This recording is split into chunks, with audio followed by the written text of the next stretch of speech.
राजकुमारी सत्यभामा ने प्रण कर रखा था कि जो राजकुमार उसके 10 प्रश्नों के उत्तर ठीक ठीक देगा और चौसर के खेल में उसे हरा देगा, उसी से वह विवाह करेगी, अन्यथा वह ताउम्र कुंवारी ही रह जाएगी। सोचेगी भगवान ने उसकी टक्कर का कोई मर्द पैदा ही नहीं किया।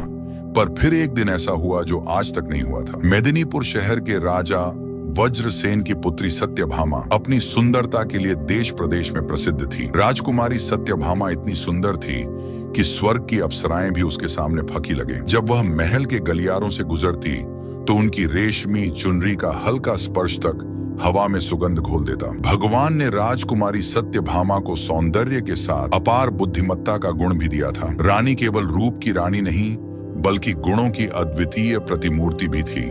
अब जहां इतना सब होता है, वहां घमंड और अहंकार का निवास ना हो, ऐसा तो संभव ही नहीं। राजकुमारी सत्यभामा ने प्रण कर रखा था कि जो राजकुमार उसके 10 प्रश्नों के उत्तर ठीक ठीक देगा और चौसर के खेल में उसे हरा देगा, उसी से विवाह करेगी, अन्यथा वहता उम्र कुंवारी ही रह जाएगी। और अंततः इस सोच में संतोष पालेगी कि उस ऊपर वाले ने उसकी बराबरी का पुरुष बनाया ही नहीं। समस्त संसार में उसके योग्य कोई पुरुष पैदा ही नहीं हुआ। राजकुमारी सत्यभामा का एक और नियम था कि जो राजकुमार उसके प्रश्नों के उत्तर नहीं दे पाएगा, वह कभी बाहर भी नहीं जा पाएगा। उसे उसका कैदी बनकर आजीवन कारावास भोगना होगा। वह नहीं चाहती थी कि कोई ऐरा गैरा राजकुमार सिर्फ उसकी सुंदरता को निहारने के लिए ऐसे ही मुंह उठाकर उसके समक्ष आ जाए और असफल होने पर बाहर उसकी सुंदरता का गुणगान करता। फिर राजकुमारी सत्यभामा का मानना था, जिस पुरुष ने उसे एक बार देख लिया, वह या तो उसका पति होगा या फिर ताउम्र के लिए उसका कैदी। इतने सख्त नियमों के बावजूद कई राजकुमारों ने खुद को बुद्धिजीवी मानते हुए राजकुमारी की परीक्षा में भाग लिया और फल स्वरूप वे सभी उसके कैदी बनकर रह गए। पर फिर एक दिन ऐसा हुआ जो आज तक नहीं हुआ था। एक राजकुमार किसी तरह उसके कैद खाने से निकलकर भागने में सफल हो गया। वह जंगल में इधर उधर भटकने लगा और भटकते हुए बुदबुदाने ही लगा, हे मालिक, या तो मुझको उठा ले या राजकुमारी सत्यभामा के दर्शन करा दे। नहीं चाहिए मुझे ऐसी जिंदगी जिसमें वो ना हो। राजकुमारी के विरह में वह व्याकुल होकर मारा मारा फिर रहा था। एक दिन वह चंद्रावती नामक नगर के बाहर जा पहुंचा। उसी समय राजा वीरसेन भी शिकार खेलता हुआ उधर आ निकला। राजकुमार उस समय भी वही बातें बुदबुदा हुए विलाप सा कर रहा था। उसके विरह भरे शब्द सुनकर राजा वीर से उसके पास आया और उसकी दुर्दशा देखकर पूछने लगा, तुम पर ऐसी क्या विपत्ति आ पड़ी है जो तुम इतने व्याकुल हो रहे हो? राजकुमार बोला, मुझसे मेरा हाल ना पूछो, मेरे प्राण निकलने वाले हैं। मुझे तो बस अब हर जगह वही नजर आती है। राजकुमार की बात सुनकर राजा ने जान लिया कि यह युवक किसी स्त्री का आशिक हो गया है। वह राजकुमार को धीरज बंधाकर बोला, मित्र, अपने हृदय की सारी व्यथा मुझसे कहो, मैं तुम्हारे मन की इच्छा पूरी करने की कोशिश करूंगा। राजा वीरसेन की बातें सुनकर राजकुमार ने राजा को अपने विषय में सब कुछ बता दिया। सारी बात सुन राजा वीरसेन बोला, घबराओ नहीं मित्र, मैं तुम्हारा समाधान अवश्य करूंगा, और उसे अपने साथ राजमहल ले गया। कहानी में आगे बढ़ने से पहले आप सबको राजा वीरसेन के बारे में बताता चलूं। राजा वीरसेन चंद्रावती नगर के बहुत ही दयालु और प्रतापी राजा थे। वे गुरु गोरखनाथ के शिष्य थे। एक समय में गुरु गोरखनाथ की बड़ी सेवा की थी। राजा की सेवा से प्रसन्न हो गुरु गोरखनाथ ने उन्हें एक बोलने वाला हीरामन नाम का तोता दिया था। वह तोता बड़ा विद्वान था। राजा वीरसेन तोता से पूछे बिना कोई भी कार्य नहीं करता था। राजा वीर सिंह ने राजकुमार को ले जाकर महल में ठहराया तथा स्वयं तोते के पास आकर राजकुमार का सारा हाल कह सुनाया। तोते ने राजकुमार को अपने पास बुलाकर कहा, हे मित्र, तुम उस स्त्री के चक्कर में पड़कर क्यों अपने प्राण गंवाते हो? उसमें रूप की केवल ऊपरी चमक है, भीतर से वह विष की बूटी है। गनीमत यही है कि आप वहां से भागने में सफल हो गए, और अगर फिर भी तुम्हारा दिल नहीं मान रहा तो मेरी यह कथा सुनो। वर्धमान नगर में एक पठान रहता था। उसकी स्त्री बड़ी ही सुंदर तथा रूपवान थी, लेकिन वह चरित्रहीन थी। उस स्त्री का एक बेटा था। स्त्री की गांव के ही एक चंडाल व्यक्ति भैरव से यारी थी। जब पठान मजदूरी करने जाता तब भैरव आता और उसके साथ ऐश करता। जब पठान के आने का समय होता तब वह वहां से निकल जाता। एक दिन उस स्त्री का लड़का यह सब देख लेता है और सारा हाल अपने पिता पठान के आने पर उसे कह देता है। पठान को जब यह बात मालूम हुई तो वह जल उठा। गुस्से में उसने अपनी उस स्त्री को खूब मारा पीटा। एक दिन पठान मजदूरी करने गया हुआ था। तभी भैरव उसके पास आया और पूछने लगा, क्या बात है, आज तुम बहुत उदास दिख रही हो? स्त्री बोली, मेरे बेटे ने तुम्हारे और मेरे ऐशो आराम का सारा हाल देख लिया और अपने पिता से कह दिया, अब मेरा पति मुझे बहुत मारता पीटता है। भैरव कुछ सोचते हुए बोला, अपने बेटे का गला घोंटकर मार डाल ताकि तेरे हृदय का दुख समाप्त हो जाए। अपने आशिक की बात सुन। उस स्त्री ने कामदेव के वशीभूत होकर अपने बेटे को मार डाला। जब पठान मजदूरी करके वापस आया तो वह चिल्ला चिल्ला कर पुकारने लगी, कोई बचाओ, इस जालिम ने मेरे लाल को मार डाला। हाय मेरा लाल। स्त्री का चिल्लाना सुनकर मोहल्ले के बहुत से लोग दौड़कर आए और पूछा, क्या हुआ? तब उस मक्कार स्त्री ने कहा, मेरा लड़का 1 पैसे के लिए जिद कर रहा था, इसलिए इस निर्दय ने गुस्से में आकर उसे जान से मार डाला। यह बात सुनकर चौकीदार दोनों को राजा के पास ले गया। औरत ने राजा के समक्ष भी यही बात कही। राजा ने पूछा, उस समय का कोई प्रत्यक्षदर्शी या गवाह था जिसने यह सब देखा हो? उस स्त्री ने कहा, महाराज, फलां फलां एक भैरव नाम का व्यक्ति वहां खड़ा था। राजा ने भैरव को बुलाकर पूछा तो उसने अपनी प्रेमिका के कहे अनुसार गवाही दे दी, जिसे सुनकर राजा ने पठान को फांसी दे दी। इतनी कहानी कहकर हीरामन तोता बोला, ऐ राजकुमार औरत, जात का कोई भरोसा नहीं। आप किस्मत वाले हैं जो आपको राजकुमारी सत्यभामा के महल से भागने का मौका मिला। फिर से अपनी गर्दन मत फंसाओ। राजकुमार बोला, हे हीरामन, तोते चाहे मेरे प्राण ही चले जाएं, किंतु एक बार के लिए ही सही, पर राजकुमारी सत्यभामा मुझे मिल जाए। बस यह कहकर वह लंबी सांसें भरने लगा। उसकी यह दशा देखकर राजा वीरसेन ने कहा, हे हीरामन, जब तक इसको वह स्त्री नहीं मिलेगी तब तक इसका दुख दूर ना होगा और मेरा भी खाना पना हराम है। मैं खुद वहां जाऊंगा और राजकुमारी सत्यभामा के 10 सवालों का जवाब देने की कोशिश करूंगा। राजा रानी के 10 प्रश्नों के उत्तर देने के लिए मेदिनीपुर जाने की तैयारी करने लगा। तब उसका समझदार तोता बोला, रुकिए महाराज, पता नहीं मेदिनीपुर नाम का कोई शहर है भी या नहीं, पता नहीं कोई सत्यभामा नाम की राजकुमारी है भी कि नहीं। महाराज, समझदारी इसी में है कि आप पहले मुझे जाने दें, अगर सब सही हुआ तब आप बेशक चले जाना। राजा वीरसेन को तोते की बात सही लगी। तोता हीरामन कुछ विचार करके बोला, महाराज, एक और कार्य कीजिए, मेरी पंखों में ना प्रकार के हीरे मोती पिरो दीजिए। राजा वीरसेन ने वैसा ही किया और तोते को अच्छे से सजाकर विदा कर दिया। कई दिनों की उड़ान के बाद हीरामन मेदिनीपुर पहुंच गया। वहां जाकर वह राजकुमारी सत्यभामा के महल की छत पर जा बैठा। जब सत्यभामा का ध्यान उस तोते की तरफ गया तो वह भी उसकी सुंदरता देख अचंभित रह गई। उसने इतना सुंदर और हीरे मोती के पंखों वाला तोता कभी नहीं देखा था। राजकुमारी बोली, हे तोते, तुम किस देश से आए हो और किस देश को जाओगे? तुम्हारा यहाँ आने का मकसद क्या है? तोता बोला, हे रानी चंद्रावती, नगर के राजा वीरसेन ने मुझे यहाँ भेजा है। मैं तो बस ये पता करने आया था कि सच में कोई मेदिनीपुर नगर और राजकुमारी सत्यभामा असल में है कि नहीं। पर हे रानी, मैं तुमसे एक बात पूछना चाहता हूँ, सच बताना, तुम इतनी उदास क्यों हो? ऐसे क्या पाप किए हैं तुमने? तोते की बात सुनकर राजकुमारी सत्यभामा हैरान रह गई। उसने अपने मन में सोचा, ये तोता नहीं बल्कि कोई राजकुमार है। ये मंत्र से तोता बनकर मेरा भेद लेने आया है, इसको पकड़कर मार देना चाहिए। ये विचार कर रानी बोली, सभी लोग जन्म से ही पापी होते हैं जो इस संसार में आते हैं। मैंने इस शरीर को पाकर कोई सुख नहीं पाया। हे सुआ महाराज, मैंने वर ढूंढने के लिए बहुत से देशों में ब्राह्मणों को भेजा, लेकिन किसी से भी मेरी जोड़ी नहीं मिली। राजकुमारी की बात सुन तोता बोला, हे राजकुमारी, जैसी तुम सुंदर और आकर्षक हो वैसे ही मेरे राजा हैं। विधाता ने तुम दोनों की जोड़ी बनाई है, इसलिए तुम मेरे साथ चलो। राजकुमारी सत्यभामा तोते की बात सुन बोली, हे तोते, तुम ठीक कह रहे हो, मुझे तुम्हारी बात पर विश्वास है। विधाता ने कृपा की, जो तुमने मुझे दर्शन दिए, अब तुम हमारे पास आओ और बताओ वह राजा कौन है और कहाँ रहता है। मेरी अंगूठी ले जाओ और उससे मेरा विवाह कराओ। मैं उनकी दासी बनकर जन्म जन्म उनके दर्शन करती रहूंगी। तोता बोला, मैं तेरे पास नहीं आऊंगा, तू एक मक्कार स्त्री है, सुना है तू बहला फुसलाकर कैद में डाल देती है। राजकुमारी बोली, मैं बिल्कुल सच कह रही हूँ, मैं तुम्हारे साथ चलने को तो तैयार हूँ, वो ऊपर वाला साक्षी है। तुम मेरे पास आ जाओ, मैं तुम्हारी मेहमान नवाजी करूंगी। तुम मुझसे क्यों डर रहे हो? मुझे दासी बनाकर अपने साथ ले चलना। राजकुमारी के वचन सुनकर तोते को विश्वास हो गया। वो उड़कर उसके पास चला गया। राजकुमारी ने तुरंत उस तोते को पकड़ लिया और कपट्टी मुस्कान के साथ बोली, हे दासी, जल्दी से छुरी लाओ और इसका सिर काट दो। यह कोई तोता नहीं है, यह तो कोई बड़ा पापी है जो मंत्र तंत्र करके मेरा भेद जानने आया है। तोता पछता रहा था कि क्यों उसने राजकुमारी का विश्वास किया। वो बचने की युक्ति सोचने लगा। राजकुमारी के जाल में फंसे तोते को जान के लाले पड़ गए। सोचा, अच्छा भला सब कुछ देख तो लिया था, फिर क्यों खामखा राजकुमारी से फालतू के सवाल जवाब में उलझा। सीधा जाकर राजा को बता देना था। आगे वह जाने या यह राजकुमारी खामखा पंगे में पैर फंसा दिया। सोचा, अब जल्दी से कोई तरकीब लगानी पड़ेगी। नहीं तो यह चंडाल रानी मुझे जीवित नहीं छोड़ेगी। तोता बोला, हे रानी, मेरा नाम हीरामन तोता है। मैं कोई बहरूपिया नहीं हूं, बल्कि यही मेरा असली रूप है। अगर तुम मुझे छोड़ दोगी तो मैं तुम्हें भी तंत्र और विचार सिखा सकता हूं। मैं गिरी विश्वनाथ का पक्का चेला हूं। राजकुमारी बोली, अगर ऐसा है तो जल्दी से मुझे मंत्र बताओ, नहीं तो अभी तुम्हारे पंख नोच डालूंगी।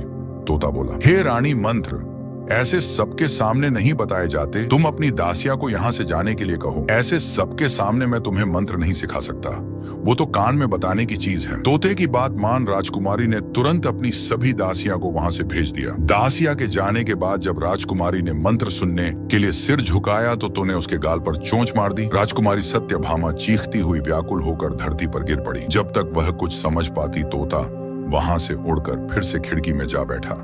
गुस्से में लाल पीली हो राजकुमारी ने अपनी दासी को आवाज लगाई और कहा, इस दुष्ट तोते का शिकार करने के लिए जल्दी से बाज को लेकर आओ। जब तक दासी बाज के पिंजरे को लेकर आई, तब तक तोता वहां से उड़ चुका था। कई दिनों की उड़ान के बाद वह राजा वीरसेन के पास आ पहुंचा और कहने लगा, हे महाराज, स्त्री रंग रूप यवन में देखने योग्य है। राजकुमार की बात बिल्कुल सत्य है कि कोई उसे एक बार देख ले तो वह उसके मुंह को कदापि नहीं छोड़ सकता। परंतु महाराज, उसका स्वभाव खोटा निकला। पहले उसने मुझे पुचकाकर अपने पास बुलाकर पकड़ लिया और फिर मुझे मारने को आतुर हुई। बस गुरु गोरखनाथ की कृपा से बड़ी मुश्किल से किसी तरह प्राण बचाकर भागा हूँ। तोते की सारी बात सुन राजा वीरसेन उसको शाबाशी देता हुआ कहता है, हीरामन, तुमने बहुत अच्छा किया। अब तुम चिंता मत करो, मैं खुद उस राजकुमारी से निपट लूंगा। अगले दिन राजा ने हथियार बांधे, तोते को हाथ में लिया और घोड़े पर सवार होकर राजकुमारी सत्यभामा के नगर की तरफ चल पड़ा। कुछ ही दिन की यात्रा के बाद राजा वीरसेन मेदिनीपुर शहर पहुंच गया। वहां पहुंचकर उसने पहरेदार से राजकुमारी को खबर करने के लिए कहा। जब दासिया ने राजकुमारी को राजा वीरसेन के आने का समाचार दिया, तब सत्यभामा ने कहा, क्या वह मेरी सब शर्तों से भली भांति परिचित है? अगर है तो उन्हें आदर पूर्वक अतिथि घर में ठहरा दो। सेवादारों ने राजकू के कहे अनुसार राजा को जलपान कराकर ठहरा दिया। रात हुई तो रानी सज स्वर कर बैठ गई और सिपाहियों को आदेश दे राजा वीरसेन को अपने सम्मुख बुलवा लिया। राजा वीरसेन राजकुमारी सत्यभामा के सामने बैठ गया। राजकुमारी बोली, अगर आपने मेरे 10 सवालों के जवाब ठीक से दिए और मुझे चौसर के खेल में हरा दिया तो मैं आपकी हो जाऊंगी। अगर ऐसा नहीं कर पाए तो आपको सदा के लिए मेरा कैदी बनना पड़ेगा। राजा बोला, अपने प्रश्न शुरू करो। राजकुमारी, मैं तैयार हूँ। राजकुमारी बोली, ठीक है तो बताओ। राजन, कौन सा तालाब बिना पानी के होता है? कौन सा पेड़ बिना डाल के होता है? कौन सा पक्षी बिना पंख के होता है? और कौन सी मौत बिना समय के होती है? राजा वीरसेन ने गुरु गोरखनाथ का ध्यान करते हुए जवाब देने शुरू किए। सुनो राजकुमारी, आंखें हैं जो बिना पानी का तालाब है, मौत है जो बिना डाल का पेड़ है, जीव है जो बिना पंख का पक्षी है जिसका कोई भरोसा नहीं कब उड़ जाए, और नींद है जो बिना समय की मौत है। राजकुमारी ने दूसरा प्रश्न किया, कौन तपस्वी है जो नित्य तपस्या करता है? कौन है जो रोज सुबह उठकर स्नान करता है? कौन है जो सब रस उगलता है? और कौन है जो सब रस खाता है? राजा बोला, सूर्य ऐसा तपस्वी है जो नित्य तपस्या करता है। ब्राह्मण रोज सुबह उठकर स्नान करता है। इंद्र राजा वर्षा के रूप में सब रस उगलते हैं, और धरती है जो सब रस खाती है, अर्थात वर्षा को सोख लेती है। राजकुमारी ने तीसरा सवाल किया, ऐसा क्या है जो कोई स्त्री नहीं कर सकती? ऐसा क्या है जो समुद्र में समा नहीं सकता? ऐसा क्या है जो अग्नि में नहीं जल सकता? और क्या है जिसे काल नहीं खा सकता? राजा बोला, राजकुमारी, एक स्त्री अपने पुत्र के साथ क्रिया नहीं कर सकती। यश है जो समुद्र में समा नहीं सकता, धर्म है जो अग्नि में जल नहीं सकता, और नाम ऐसी वस्तु है जिसे काल खा नहीं सकता। राजा की हाजिर जवाबी और सटीकता के साथ सवालों के जवाब देते देख राजकुमारी आश्चर्य के साथ साथ प्रसन्न भी थी। उसने चौथा सवाल किया, ऐसा क्या है जो बचपन में 30 गज का, जवानी में 4 गज का, बुढ़ापे में 60 गज का, और मरने के बाद अंत नहीं? राजा बोला, सुनो राजकुमारी, किसी भी वस्तु या इंसान की परछाई ही एकमात्र ऐसी चीज है जो दिन में 30 गज की दोपहर में, 4 गज की शाम के समय, 60 गज की और रात में अनंत हो जाती है। राजकुमारी बोली, आप ठीक कह रहे हैं राजन। अब मेरे 5वें सवाल का जवाब दो। वह क्या है जो हमेशा बदलता रहता है पर कभी नहीं बदलता? राजा वीरसेन बोला, राजकुमारी, वह है परिवर्तन का नियम। संसार में सब कुछ बदलता रहता है, लेकिन यह सत्य कभी नहीं बदलता कि परिवर्तन ही संसार का नियम है। जो इसे समझ लेता है वह जीवन के उतार चढ़ाव में शांति पाता है। राजा वीरसेन के जवाबों से अब तक पूरी तरह संतुष्ट राजकुमारी सत्यभामा कहती हैं, बहुत खूब राजन, अब मेरे छठे प्रश्न का जवाब दीजिए। अगर हर चीज पहले से तय है, यानी हमारा भाग्य, तो फिर कर्म करने की क्या जरूरत है? छठे सवाल का जवाब देते हुए राजा वीरसेन बोला, भाग्य और कर्म दोनों साथ साथ चलते हैं। भाग्य हमारे पूर्व जन्म के कर्मों का फल है, लेकिन वर्तमान कर्म से हम अपने भविष्य को बदल सकते हैं। यदि कोई किसान अपने खेत में कुछ भी ना बोए और कहे कि जो भाग्य में होगा वही होगा, तो क्या उसे अन्न मिलेगा? नहीं, उसे मेहनत करनी होगी, बीज बोने होंगे, पानी देना होगा, तभी फसल आएगी। इसी तरह कर्म हमारा प्रयास है और भाग्य उसका परिणाम। राजा की एक बार फिर से सराहना करते हुए राजकुमारी सत्यभामा ने अपना 7वां प्रश्न किया, मनुष्य को इस संसार में सबसे बड़ा धोखा कौन देता है? राजा वीरसेन बोला, हे राजकुमारी, मनुष्य को संसार में सबसे बड़ा धोखा उसका अपना मन ही देता है। मन ही वह शक्ति है जो हमें सत्य और असत्य, मोह और वैराग्य, प्रेम और घृणा, सुख और दुख के बीच उलझा देती है। मनुष्य सोचता है कि बाहरी दुनिया उसे धोखा देती है, लेकिन वास्तव में बाहरी दुनिया केवल एक दर्पण मात्र है। जो कुछ मन में है वही संसार में प्रकट होता है। राजा वीरसेन का जवाब सुन राजकुमारी सत्यभामा बोली, बहुत खूब राजन, अब मेरे 8वें प्रश्न का उत्तर दीजिए।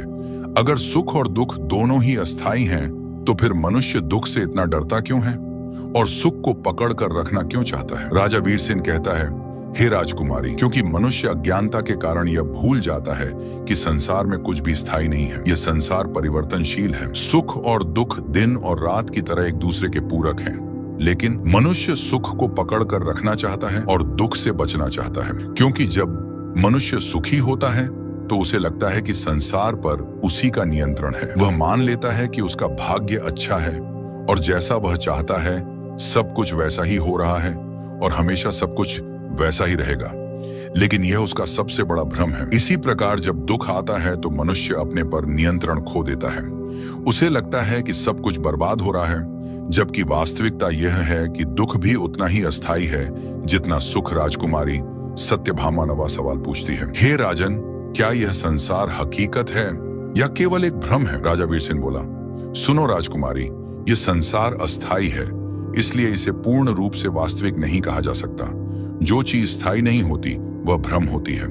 उपनिषदों में कहा गया है, ब्रह्म सत्यम जगन मिथ्या, अर्थात ब्रह्म सत्य है, यह संसार माया है। हे राजकुमारी, हम जो भी देखते हैं वह केवल 5 इंद्रियों तक सीमित है। जब हम सपना देखते हैं तो वह हमें पूरी तरह वास्तविक लगता है, लेकिन जागने के बाद वह केवल एक भ्रम होता है। इसी प्रकार यह संसार भी जागृत अवस्था का एक सपना मात्र है। सत्य वही है जो कभी नष्ट नहीं होता और वह केवल आत्मा और परमात्मा है। राजा का जवाब सुन राजकुमारी सत्यभामा बोली, हे राजन, अगर आत्मा और परमात्मा ही सत्य है तो मनुष्य को जन्म से पहले और मृत्यु के बाद का कुछ भी याद क्यों नहीं रहता? राजा वीरसेन राजकुमारी सत्यभामा के 10वें यानी आखिरी सवाल का जवाब देता हुआ बोला, राजकुमारी, क्योंकि प्रकृति ने हमें भूलने का वरदान दिया है ताकि हम अपने पिछले जन्मों के बंधनों से मुक्त होकर नए अनुभवों को जी सकें। यदि मनुष्य को अपने पिछले जन्म की याद रहती तो मनुष्य पिछले जन्म के सुख दुख में ही उलझा रहता और इस जीवन को सही से नहीं जी पाता। स्मृति का नाश ही नया सृजन है, अर्थात जब पुरानी यादें मिटती हैं तभी नया जीवन संभव होता है। कुछ लोग गहरे ध्यान और साधना से अपने पूर्व जन्म की झलक देख सकते हैं, लेकिन यह बहुत ही मुश्किल या यूं कहे लगभग असंभव ही होता है। मृत्यु के बाद आत्मा नए शरीर में प्रवेश कर जाती है और एक नया जीवन आरंभ होता है। अगर मनुष्य को सब कुछ याद रहता तो वह कभी भी आगे नहीं बढ़ता। राजा ने राजकुमारी सत्यभामा के 10 प्रश्नों के उत्तर सही सही दे दिए। यह देखकर राजकुमारी सत्यभामा बहुत प्रसन्न हुई। उसने कुर्सी से खड़े होकर राजा का अभिवादन किया और बोली, मान गए राजन, आप वाकई में बहुत बुद्धिमान हो, पर अब भी मेरी सभी शर्तें पूरी नहीं हुई। अब आपको मुझे चौसर के खेल में हराना होगा। राजन राजा वीरसेन खुद चौसर का एक अच्छा खिलाड़ी था, बोला, ठीक है राजकुमारी, आपकी यह शर्त भी पूरी करने की कोशिश करूंगा। राजा वीरसेन और राजकुमारी सत्यभामा के बीच चौसर का खेल शुरू हो जाता है। अंततः राजा ने राजकुमारी को चौसर में भी हरा दिया। यह सब देख राजकुमारी सत्यभामा अपने पिता के पास गई और सारा हाल उन्हें कह सुनाया। राजा वज्रसेन यह सुनकर अति प्रसन्न हुआ। उसने मंत्री को भेजकर राजा वीरसेन को बुलाया और बड़े आदर सत्कार से बैठाया। वीरसेन ने कहा, महाराज, मैंने आपकी बेटी के सभी प्रश्नों के उत्तर दे दिए और उसे चौसर में भी हरा दिया। अब आप अपनी बेटी को मेरे साथ भेज दीजिए। तब राजा वज्रसेन ने कहा, मैं कोई शुभ घड़ी देखकर अपनी बेटी का विवाह करके आपके साथ भेज दूंगा। तब राजा वीरसेन बोला, हे राजन, मेरा विवाह राजकुमारी सत्यभामा के साथ नहीं होगा, क्योंकि यह तो किसी और की अमानत है। यह सुन राजा वज्रसेन ने हैरान होते हुए पूछा, ये आप क्या कह रहे हैं? आपने इसे पराई अमानत किस प्रकार बताया? तब राजा वीरसेन ने कहा, महाराज, जिन राजकुमारों को आपकी बेटी ने कैद कर रखा है, उनमें से एक राजकुमार उसकी कैद से निकल भागा था और वह अपना राजपाट त्याग जंगल में इधर उधर भटकता फिर रहा था। एक दिन वह मेरे राज्य में आया और एक पेड़ के नीचे बैठा रो रहा था। संयोगवश मैं भी उधर से निकला। उसे दुखी देखकर मैंने उससे सारा हाल पूछा तो राजकुमार ने आदि से लेकर अंत तक सारा हाल मुझे कह सुनाया। तब मैंने उसे आपकी बेटी पर सच्चा मोहित जानकर उसे प्रण किया कि मैं तुमको राजकुमारी सत्यभामा से मिलवाऊं की अमानत है। मैं राजकुमारी का विवाह उसके साथ कर दूंगा। ये बात सुनकर वज्रसेन कहने लगा, धन्य है आप, जो आपने एक अनजान व्यक्ति के कारण इतना कष्ट सहा। अब आप मेरी बेटी के मालिक हैं, जिसे चाहो सौंप दो। मेरी ओर से तो यह आपकी अमानत है।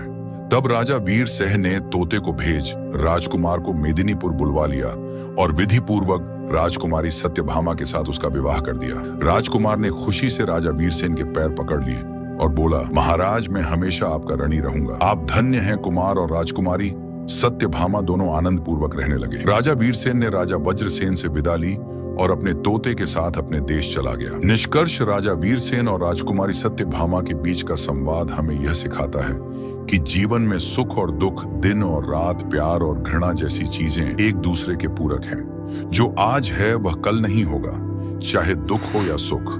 यदि हम इन बदलावों को समझकर शांतिपूर्वक स्वीकार कर लें तो हमारे जीवन की यात्रा आसान हो जाती है और हम खुशी से जीवन